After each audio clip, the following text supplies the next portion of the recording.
जिथुनाखि डेलिगेट बे डेलिगेटआव जोङो इसिबां मानि लेंहराखैमोन किन्तु रायजो राजाफ्रा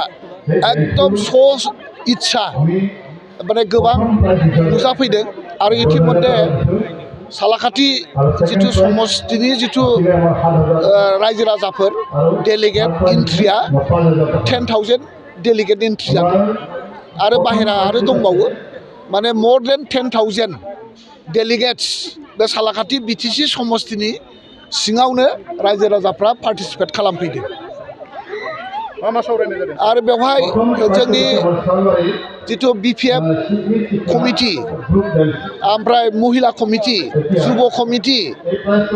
आरो माइनरिटि सेल बेवहाय एसे एनै सोलाय सोल' खालामनानै गोदानै माने ब्लक कमिटिखौ दानाय जाबाय BSU खौ दानाय जाबाय बेनिफ्राय BSU खौबो गोदानै दाफुंनाय जाबाय महिला जिथु आफाद प्रेसिडेन्ट सेक्रेटारि गोदानै सायख'नानै गोदान कमिटि दानाय जाबाय दा गोबां कमिटियाव मोजां मोजां दा समाय होनो हानाय खामानि मावनो हानाय व्यक्तिफोरखौ लानानै जोङो गासैबो कमिटिफोरखौ दाफुंनो हाबाय आरो बेवहाय जोंनि सालाकाटि ओनसोलनि मोनसे समयसानि सायाव जों आलोचना खालामदों जे NTPCनि जिथु माने सानथिं जिथु रेल लाइन आरो रेल गेटआव खयला रेक फैयोब्ला बे खयला रेकखौ सोनो थाखाय 15-20 मिनिट माने लामाया ब्लक जायो गेटआ बन्द जायो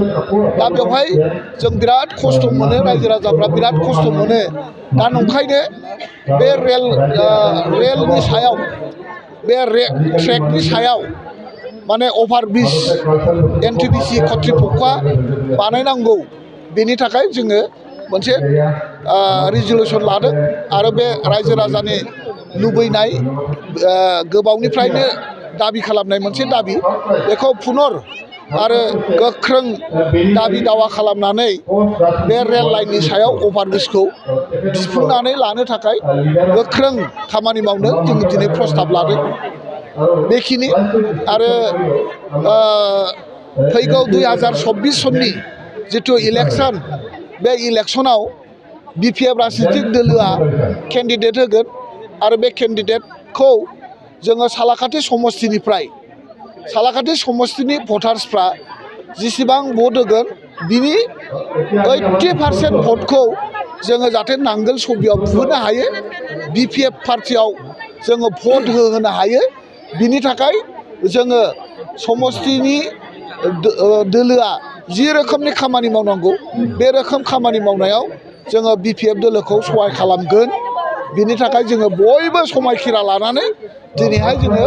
खामानि मावनो आवगायबाय आरोखि बे मोनसे प्रस्ताब